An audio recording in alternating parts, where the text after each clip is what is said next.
Hi, this is a quick overview of what a HyperDoc is and some quick tips on Google Slides, since that's how you make an HyperDoc.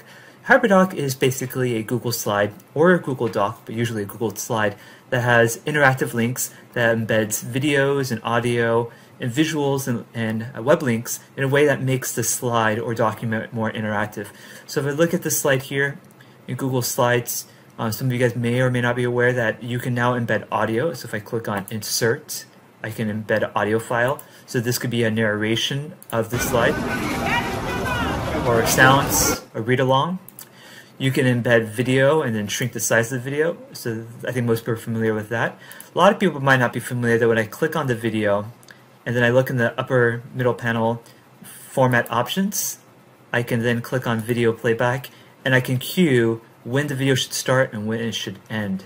So what a HyperDoc lets you do, it allows the slide to become like an interactive lesson. So it can become a discovery station. It can become an interactive notebook.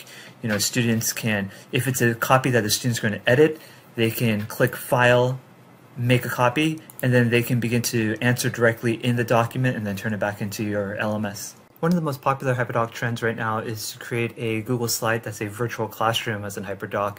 So rather than be an activity, this is literally all the links and media click to different resources, virtual resources in your classroom. You can even extend that and create a virtual campus. So how you do that? So here I have a picture of a room that I want to turn into a virtual classroom. I have text, which I can just highlight and click the chain link to add a link.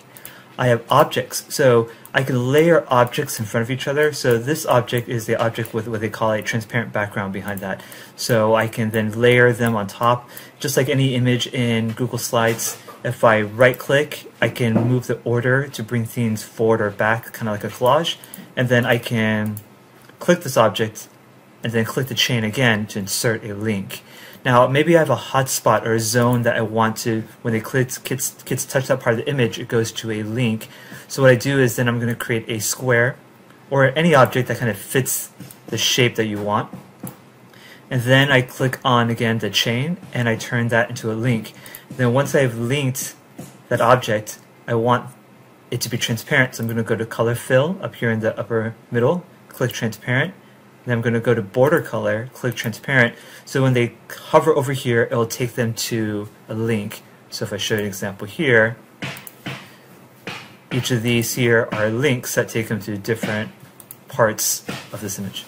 Now, where do you find these images in order to create this is, you could always click on Insert and do an image search, but it's actually a lot easier to go to Google. Let's say I'm looking for the Mars rover. I type in the word, I go to the Image tab.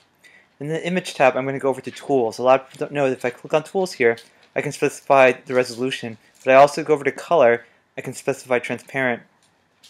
And then now that gives me a transparent object.